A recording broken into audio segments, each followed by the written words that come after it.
started it. Today, we have a special panel discussion, which is exciting. I've never done it before, so it's new to me as well. We have Anshu Narayan, the founder of Expert Connect, Marin McCue, the founder of Dopamine, and Tahira Jamani, the founder of Chain Reaction. Ladies, thank you for joining me, and how are you today? Great. Yeah. Thanks for having us. Yeah, excited to be here.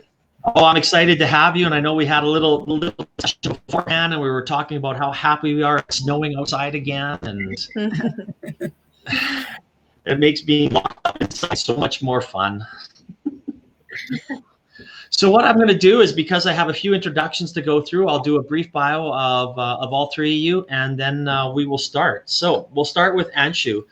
20 years ago, she was a newcomer to Canada, a young mother who started off her career as a call center representative. Today, she's a successful leader in the corporate world with an MBA and the founder of Expert Connect.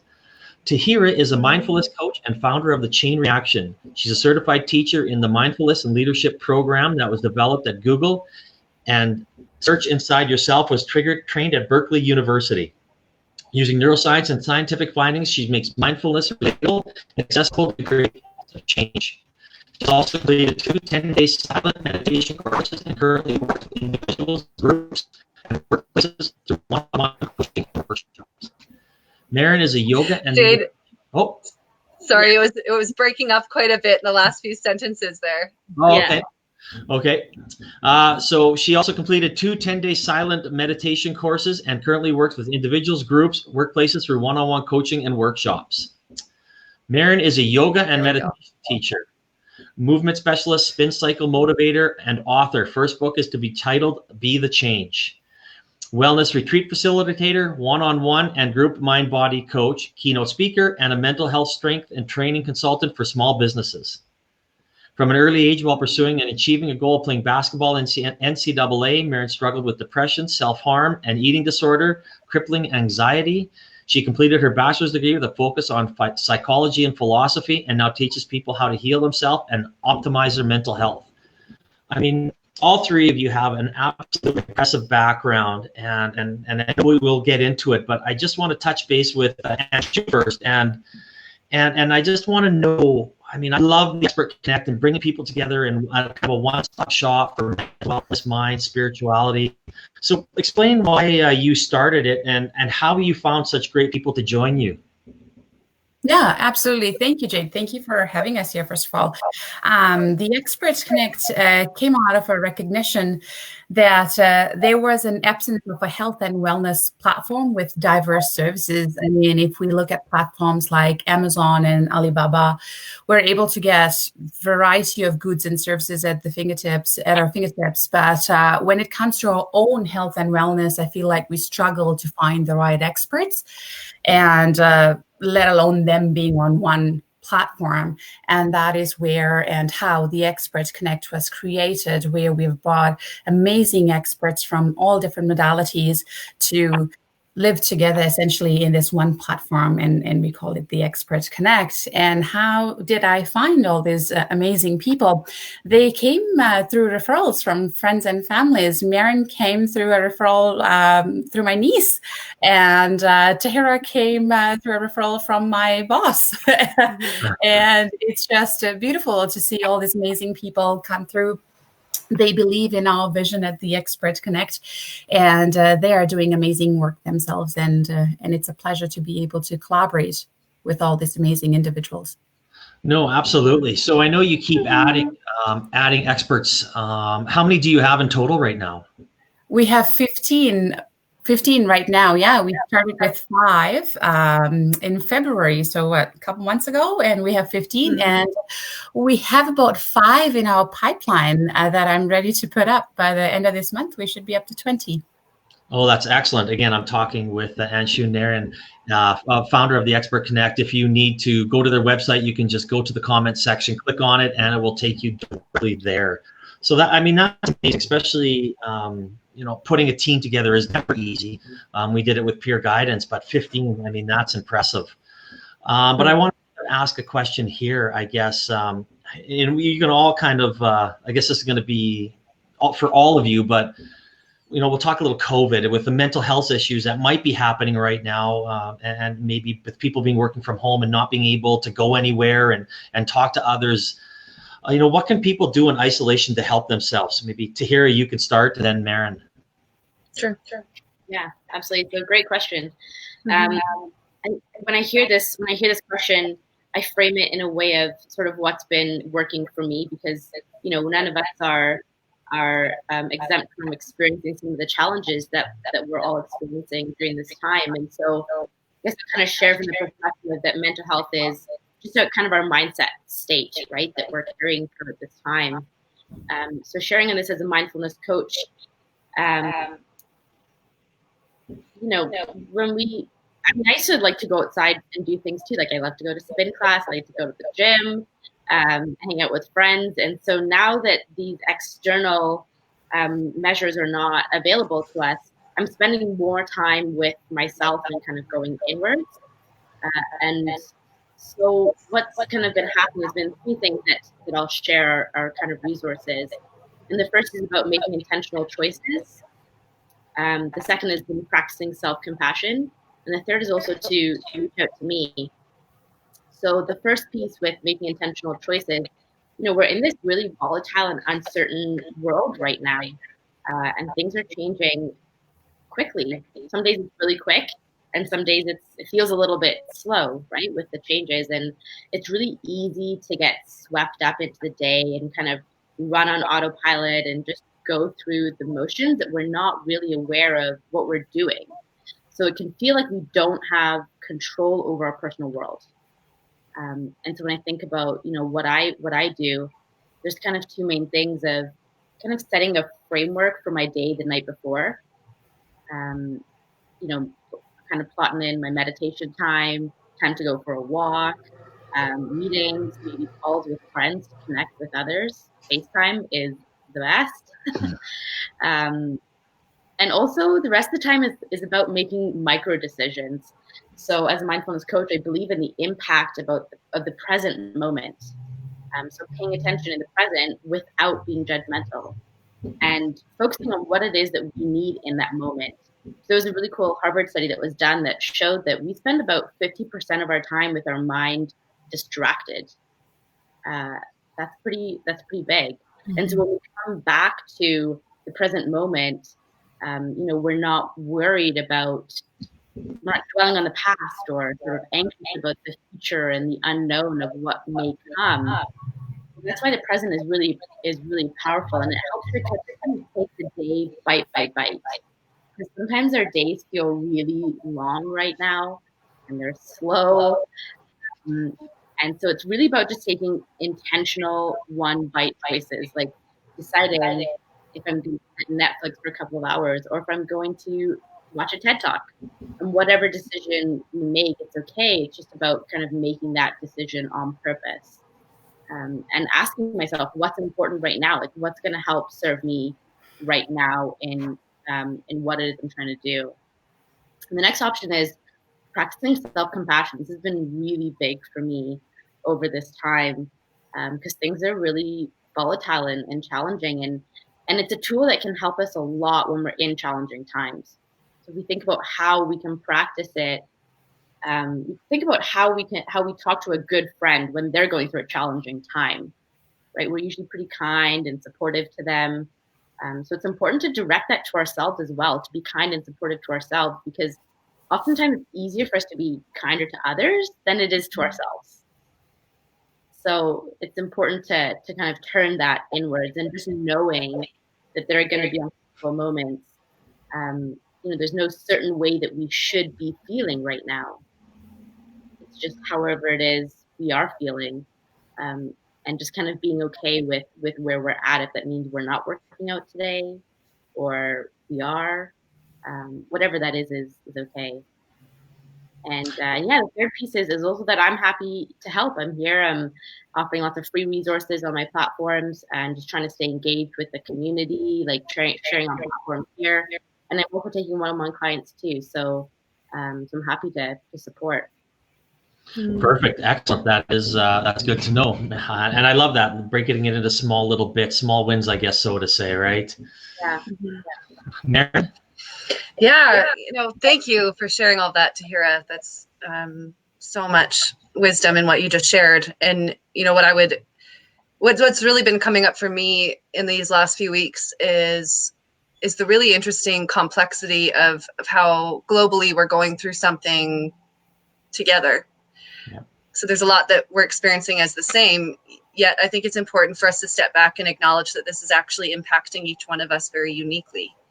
And so for me, I've lost 90% of my business, just like that, because I teach fitness classes, I host workshops, I'm a retreat facilitator, I go into people's offices, I teach at schools, all of that's been taken away. So for me, it's been, this forced pause to really take time to slow down. And I'm lucky that I have tools that I can wield and things that I can practice and communities that I'm already a part of that have just transitioned online. So I feel so grateful for that. And I'm also really trying every single day to honor the fact that that's not the case for many people, whether it's, suddenly actually the gas pedal's been pushed down even further.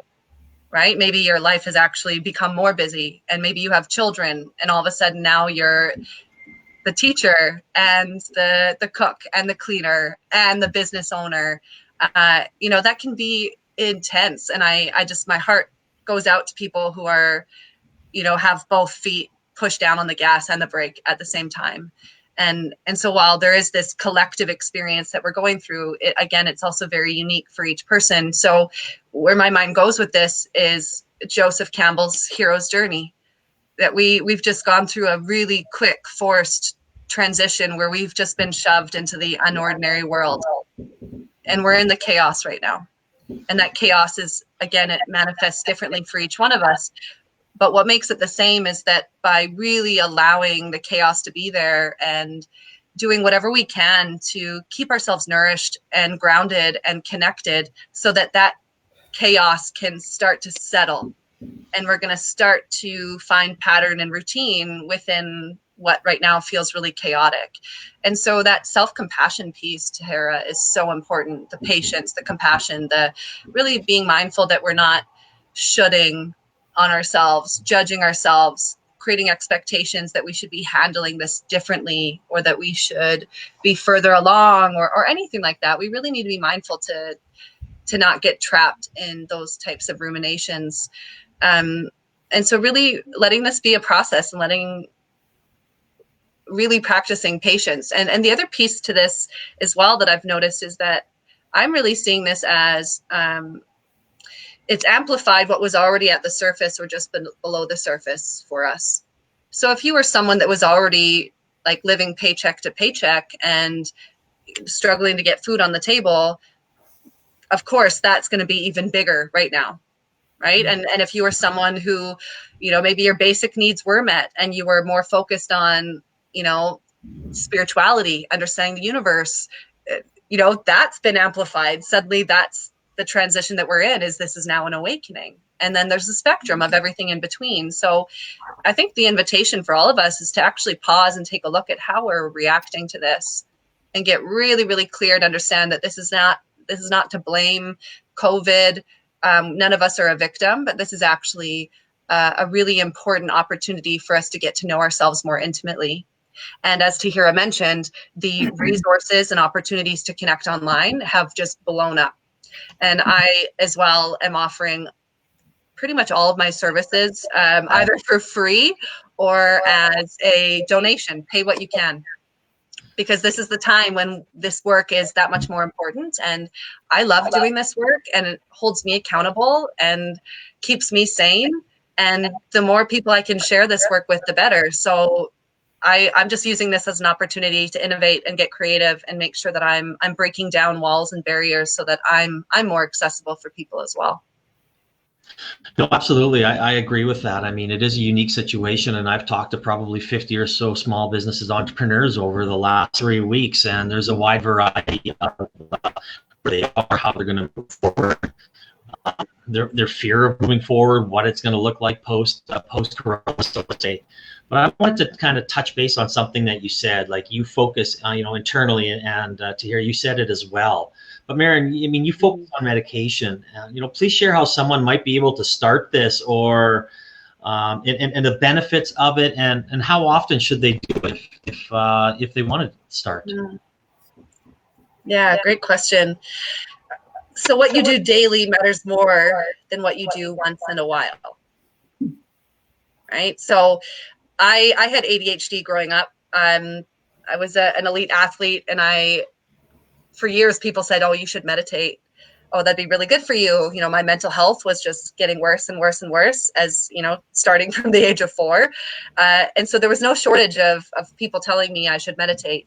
And the problem for me was that I would sit down and try to meditate, and suddenly I would just become more stressed out. I would feel worse, and I would become more aware of how I don't want to be in my body. I don't know how to feel. I don't know how to think. I just felt way more out of control. And so I would just avoid it. I didn't understand how I was supposed to do it. And I would say things like, oh, it doesn't work for me.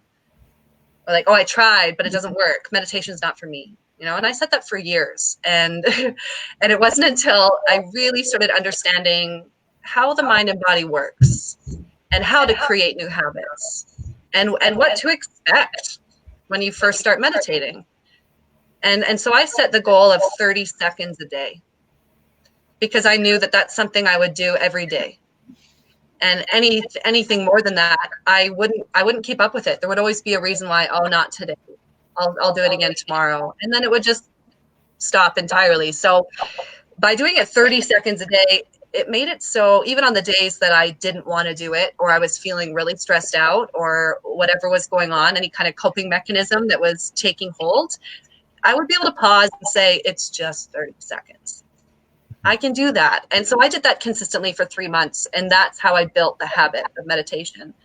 Now, another important thing to keep in mind is that, when I reflect back again on my experience of how things got worse when I first would sit down and try to meditate, my shift in that was understanding that the analogy is like when you get onto an airplane and you're taking off, and there might be a little bit of turbulence before you get into the flow of flying in the sky. And often that's the case when we first turn inward, is that it's the turbulence. It gets a little messy. Sometimes it feels like, when I move into sensation and try to understand or feel what's going on in my body, it's like popcorn popping off everywhere. Like, oh, now I'm feeling this. Oh, now here. Oh, there. Oh, now my mind's going there.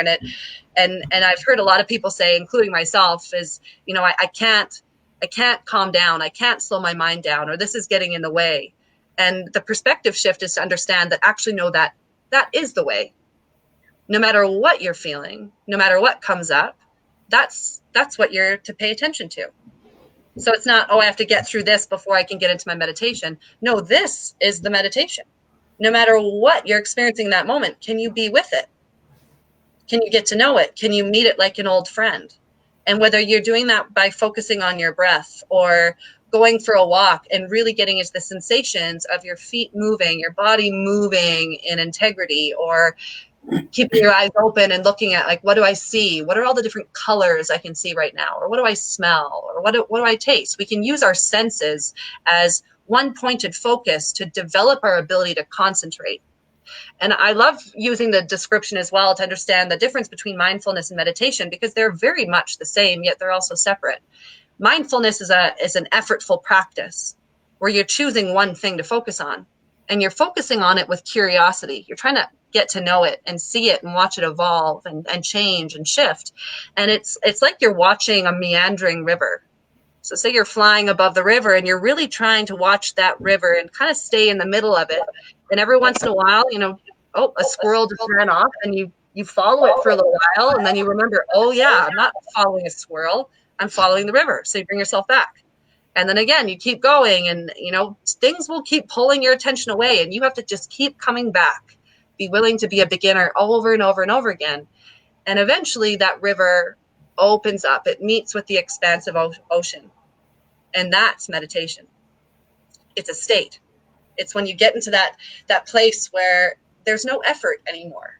You just feel expansive and open and in this flowing state. And you might tap into it for a moment. And then the next time it's a few moments. And then the next time, a minute. And it just continues to evolve until you develop the ability to tap into that state like this. But you have to be willing to, again, go through that hero's journey of anytime something's new, it's a little chaotic. And you have to be willing to go through that and trust that that's the process to be able to actually develop a new habit and a new skill. So choosing 30 seconds a day is a great place to start.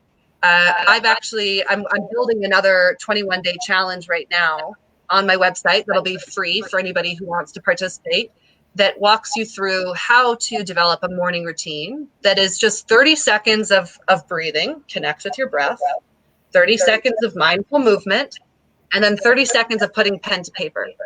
And then it's a daily inspirational email with resources, reminders, guidance to help you understand how habits are formed and how to be consistent with it. So there's always different ways to support you. I think the biggest piece is the hardest part is just remembering what you're practicing. And so putting up reminders, having environmental cues or an accountability partner or anything, so that throughout the day you see little things where you go, oh yeah, I'm going to pause and just check in with my body. Or, oh yeah, I forgot to do my morning routine. I'm going to do it right now. Oh yeah, I have this accountability partner and he's also doing the morning routine. I'm going to check in and see how it's going. And there's different ways we can support ourselves and make sure that we're building the environment that's conducive to the change we desire.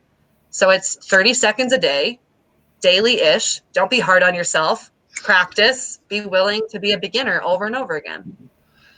No, I think that's great advice. And I know it says it takes 66 days to make a habit. And I kind of fall more into that squirrel analogy that you used when I try and do it. I mean, I try and find music, and that's my walk. If I'm going to go for a walk, I put my phone on airplane mode and I get away and forget about things for a short period of time, or I play a sport. And that seems to work for me. But I do love, out of curiosity, Anshu and Tahira, do you guys meditate? Yes, I just started to, and I love the squirrel analogy that Marin gave, actually, and I'm very much like that till today. But sometimes I'm good for a couple of minutes, and that's a great win. However, after my autoimmune disorder, I really honed into this practice, even if it's for 30 seconds or a minute, and it really helps me give that stability mentally. So I do try and practice it and incorporate it in my day. Yeah. Nice. Yeah. Nice. Tahira? Yeah, it's a daily practice for me, and I've actually done 2 10-day silent meditation retreats and courses, and Vipassana meditation style. So it's a strong daily practice for me every morning. And I mean, I'll journal in the evening as well as another kind of mindfulness practice, but it definitely started off as a short practice, as Marin was saying, and also incorporate it as like little micro practices. So it's just like little, as I was saying before, like micro decisions and moments in the day, kind of bring yourself back and kind of focus in, and then kind of if you need just a few minutes throughout the day, like sometimes I'll sit at lunch for 5 minutes if I feel like I'm getting a little extra antsy and kind of want to take a bit of a chill pill. It's kind of my version of a chill pill. And helps me stay a little bit more level-headed. But really to kind of second what Marin said is that it's a practice, and it takes a lot of patience and a lot of persistence too, because we're doing something new for many of us when we start a meditation practice. So just kind of an invitation and encouragement offering to stick with it if you're trying. And exactly what Marin said, that what is the practice? Like, stay focused on what is the practice and not think that squirrel is not. Because that's part of it, to bring ourselves back. That is part of the practice, and how we build that concentration and that working in that muscle to just get stronger then. Mm-hmm. Yeah, actually, Tahira, I'd add the analogy for that too that I love to use is it's actually the wandering mind and bringing it back that makes us stronger. Mm-hmm. So if you're at the gym and you're doing some bicep curls, right? You have to move away. You have to squeeze in. You have to take time to actually express and engage the muscle you're trying to build. So it's the same thing for when our mind wanders. There's an opportunity for a bicep curl, right? So your mind wanders 100 times in 2 minutes. That was a lot of fucking bicep curls you just did. So you should be proud of yourself. Not like, oh, I'm so distracted today, that didn't work. No, you just worked your ass off in the gym. Like, that's amazing, right? So it's all about the perspective. If you perceive what you're doing in a negative light, it's not going to feel good and you're not going to stick with it. Right. But if you have that growth mindset and you're focusing on what you're learning and just learning how to feel, like these little things that actually matter much more than this ideal result in the moment. We can get too fixated on the goal when it's not about that. There's so much more going on to pay attention to and to celebrate. No, absolutely. I agree with that. Again, I'm talking with Anshu Narayan, who's the founder of The Expert Connect. You can just click on her website in the comments section. Marin McCue, thedopamine.com is also there. You can click on it. And Tahira Jamani, the chainreaction.life is also on there as well. So just please click on to find out any more information. So, Tahira, you were trained at Berkeley on the Search Inside Yourself program, which I think was really neat when I started looking up. Please share what it is and how that can help us get through, even the COVID crisis right now, and once we're through the COVID crisis. Yeah, absolutely. So the Search Inside Yourself program is the mindful leadership program that was developed at Google by experts in neuroscience and business and psychology. It was really wired for engineers, so they made mindfulness really accessible and kind of tangible and relatable. Which is something that I really liked about it. So it builds emotional intelligence, capabilities like self-awareness around our emotions, self-management, so how we communicate our emotions, and compassion and empathy and all these skills which are really important for us right now and also moving forward. And we cultivate these practices in this course by using mindfulness practices like meditation and journaling. We talk a lot about the neuroscience behind them and the importance of emotional intelligence in terms of understanding our own emotions, monitoring others, and then using this information to guide our actions and our thoughts. And it can really help us to build a new strength that can serve us in this time right now, in terms of how we relate to others and how we connect to ourselves as well, as mentioning about self-compassion. So at this time, Search Inside Yourself has resources on their websites that is available for people to access. And also a lot of my coaching and what I share through either just free resources or my one-on-one coaching is really foundational from this course.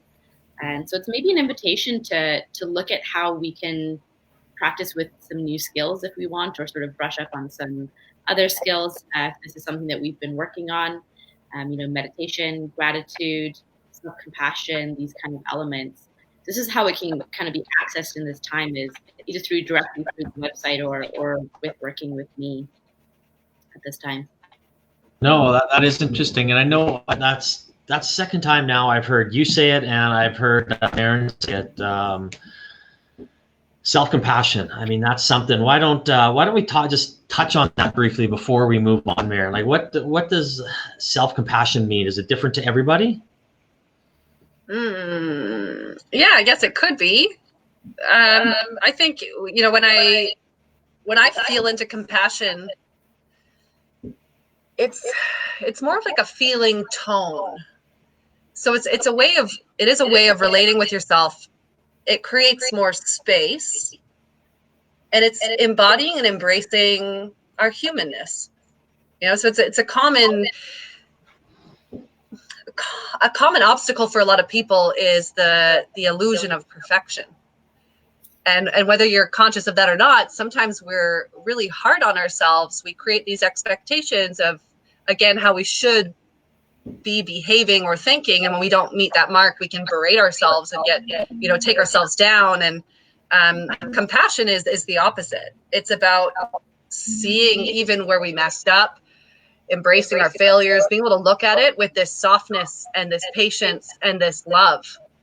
So one of the ways I like to even practice this is to imagine, not only for myself but for everyone, your inner child 7 years or younger inside your heart at all times. And showing compassion is being able to recognize that you are actually what Tahira said, of treating yourself almost like a little child, or thinking of like, how would I talk to a good friend, or how would I, if what I just did that I'm upset about, if that was a little child, and I could imagine seeing myself at 4 years old, if it was that little child who just did that, how would I approach that? Even if it was something that was like, that's not okay, don't do that.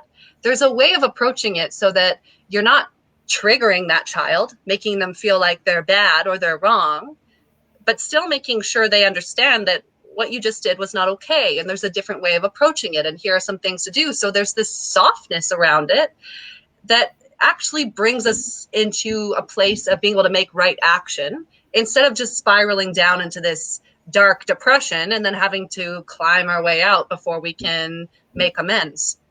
Right. So I'm even thinking of, an example. I often think about my husband of, I can be really hard on myself, and the one thing that I really, really struggle with is the kitchen. I have, oh my God, like there are some deep wounds in me around cooking, and to the point where often I'll step into the kitchen and I move directly into hypoarousal immediately. I move into shutdown, where I'm disconnected from my body. I can't really think intelligently. I make the same mistakes over and over and over again.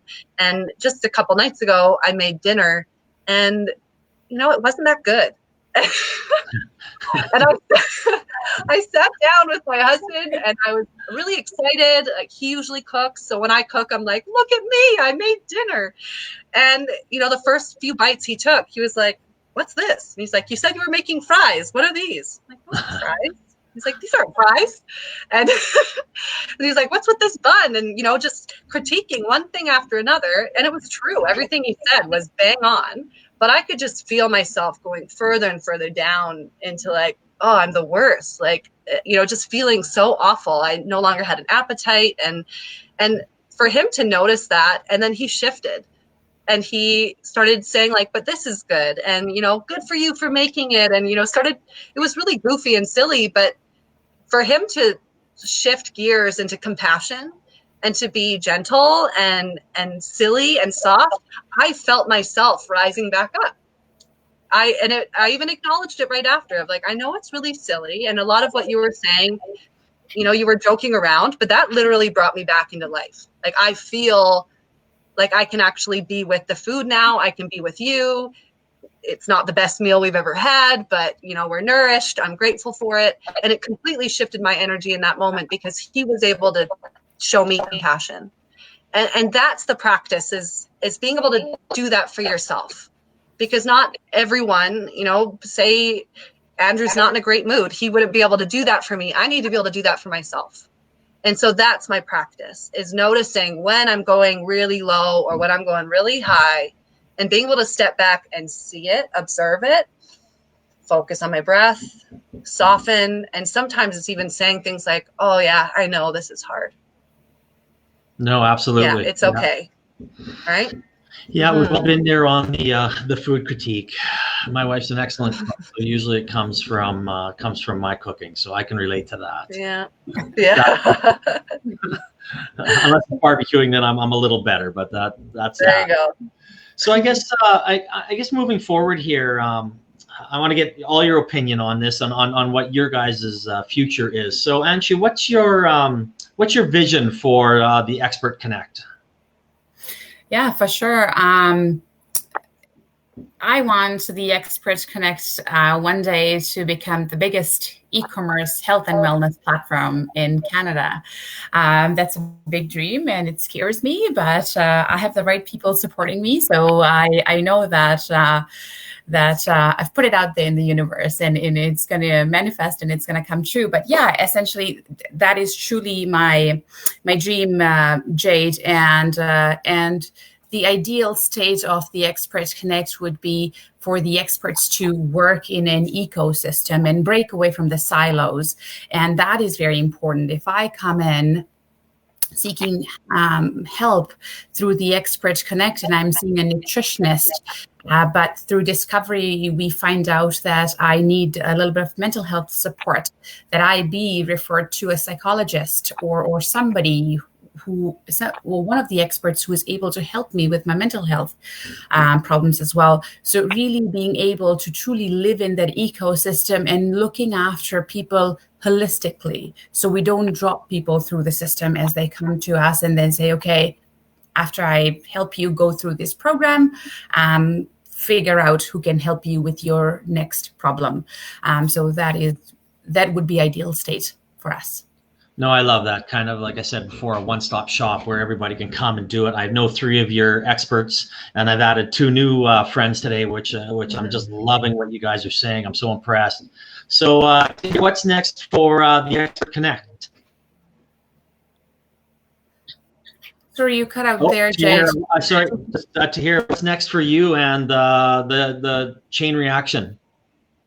Oh, this chain reaction. Yeah. So it's been just over a year that I've been running my business. So it's kind of an exciting milestone and benchmark right now. So as you mentioned, actually, I'm working, one-on-one with individuals, corporate workshops, and I'm building a group coaching program as well right now, which is exciting, and getting out there in the world with the Search Inside Yourself program. So I spent a year in the teacher training for that. I just became certified at the beginning of March, so I'm super pumped about that. And that's kind of really next on the radar, is bringing out these tools of mindfulness to people, to groups, and really making mindfulness accessible and relatable, because that was part of my challenge with my mindfulness journey, is that I didn't understand it and I found it very difficult to practice as well. It seemed like this really big, daunting thing to be in. And so that's part of my mission, is to really make it accessible and tangible and relatable for people to build emotional intelligence. And once we were able to look inwards and understand ourselves better, we're then able to relate to others more effectively as well. Nice. Again, and to find more information about Tahira, you just go to the comment section, click on her website, thechainreaction.life. Marin, how about yourself and dopamine? Well, like many people, I'm going through some major transition right now with the way that I operate my business.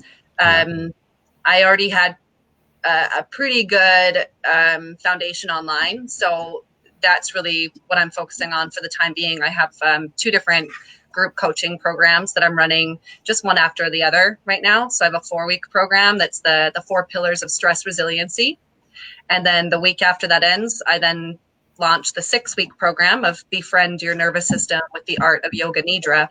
And then once that's done, the week after, I'll start the 4 pillars again. So I'm just going to do that on repeat for the foreseeable future. I also, I'm in the process of writing book number 2. Nice. So that my goal is to have that done by the time I want to have it officially published, ready to go before I'm 41. I published my first book at 31. And so I figured, why not just go for like 1 book a decade, so that it's, I want it to be a journey. I want it to be a completely different book, and to be this legacy that I leave behind, and for people to follow along into the depths and the expansiveness of who they are. So that's an ongoing project. And then I'm always learning as well. So I'm enrolled in 3 different trainings right now that will start again in the summer or in the fall with everything that's going on. So I love to learn, and I've surrounded myself with really wise teachers that I have one-on-one sessions with, and that I participate in their group trainings, so that I can continue to grow and add that inspiration into the way that I facilitate. So yeah, so I think for now, like, just checking out my website, seeing those 2 group offerings and the free 21-day challenge. I'm putting all my energy into that right now, and just seeing what I can do to support people while they're isolated. No, and that's excellent. I mean, there obviously is a lot of isolated people right now, and I'm sure it'll take years to find out how people adapted coming out of this crisis. It's not something that's going to, people can hide their feelings short term, but it'll take a little bit for them to to realize how this affected them. So I guess my last question has always been the same. I really thought that this would, over 6 months, it would be gone and I would have heard everything, but I'm amazed that the answers that I get are always different and always unique. So I'll start with, Anshu. Why don't you tell me if you had one piece of advice for a startup, a small business, an entrepreneur, and obviously you're going through it yourself right now, starting the Expert Connect. What would that piece of advice be? That's a fantastic question, Jade. My advice would be to take care of yourself. Situation like that we're in, COVID-19, can be stressful enough on its own, and managing a small business amidst all of this can truly amplify the stress. And I know as business owners, we have a lot of things on our mind, and we have to take care of a lot of things. And in running around and doing all of these things, we forget to truly take care of ourselves. And we have to truly remember that this is a marathon. The situation is not a sprint. Therefore, we truly have to step back and take care of us and who we are. And that self-care is going to be very important through all of this, because if we don't take care of us, we can't take care of anything around us and forget about our business then. I'd also like to share one thing, that our experts are so amazing. And during this COVID crisis, they have pivoted their own businesses and truly gone virtual. And we are bringing them once a week on a tech talk, and they share amazing practices and tools they have in their toolkit to help entrepreneurs or parents or kids at home who are right now struggling through all these emotions that we're going through. So please feel free to dial in. We share them through our Facebook page, Instagram page. We have it on YouTube. And these tech talks are just amazing. Perfect. I love it. I'll share a few. I think I shared one already before, but I'll definitely share a few moving forward. So Tahira, what would your piece of advice be? Yeah, my piece of advice would be to stay committed to your why. So as an entrepreneur and small business, myself as one of myself as of one, I've had to come back quite a few times within this time to revisit my why. And so it's been really inspirational for me to use this as a source of focus as well as courage. No, that's excellent. That is so true. Why is so true. And last one, Marin. I think what comes up for me is the importance of utilizing as many platforms as possible to get your voice and your message out into the world. I know I'm not alone in the experience of, creating something offline by myself and getting so excited about it and having this idea that as soon as I press launch, people are going to come, build it and they will come. And that's not generally the case. People don't know what you're doing. They're consumed in their own world. And it takes at least 7 times in general for someone to see something, to be familiar with it before they take the action of committing in any way. Of course, there are outliers, but that's the number that I'd like to keep in mind.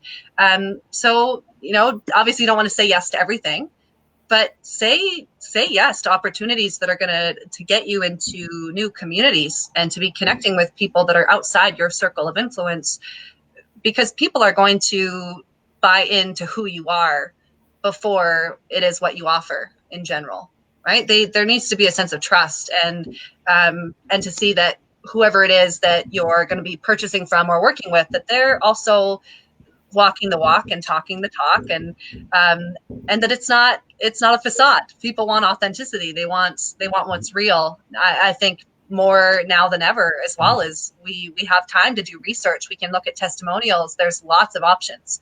So to ensure that you actually are putting yourself in a position where you are a top option, you need to make sure that you are showing up and you're being consistent. And doing things like this, or, I started a podcast because I just have so much that I love to share, and giving things out for free, showing up and giving talks and hosting workshops, even when they're free, because that karmic circle is always working. And I can say confidently that when I show up and I do something for free, I always receive something from it. Always. And it's not always necessarily a client. It can show up in so many different ways. But we really need to trust that cycle of abundance and just give and receive generously. No, man, that's so true. I mean, all great pieces of advice, and I agree. One of my fears, I guess, coming out of this, and in the PC world, is, are we going to be stuck behind our computers again, or are we going to be able to get back to that face-to-face interaction? Because what you said there, Marin, is something that I truly believe is that people buy from people. People trust people. You have to get to know somebody. Why do I keep doing business with this person? Why do I keep coming back to my coach or my psychologist? Because I feel they know me. It's not. I'm looking forward to having coffee with you two. I know I've met Anshu in person a few times now, but like I said, if you can't meet me in Calgary for a cup of coffee, I will usually not even have a phone call with you. It's something that I think we need to, especially in a digital world where it's so easy to send an email, a text, any type of transaction like that. So I'm hoping that we all get together, and if there has to be tables that are 6 feet apart, so be it. But we can, still sit at the end of each table, and we're all the head of each table, and we can still talk. So, but I do really appreciate you guys coming on, sharing your knowledge. I do love the fact that you are all giving back in this. I know so many people are. Every guest that I've had on so far through this, to the start of this, COVID has been giving back, and that's one thing that gives me hope for the community in Alberta, the small business entrepreneurial community, is that we are really strong and we are one and we are there for each other. So, agreed. Again, thank you so much again. This is officially my longest one, which I figured it would be, with so much great 3 people sharing outstanding knowledge. So Tahira, Marin, and Anshu, thank you so much. And keep being awesome. And I look forward to meeting you in person. Thank you, Jade. Thank you so much. All right, you guys have a great day. Bye-bye. Thank you.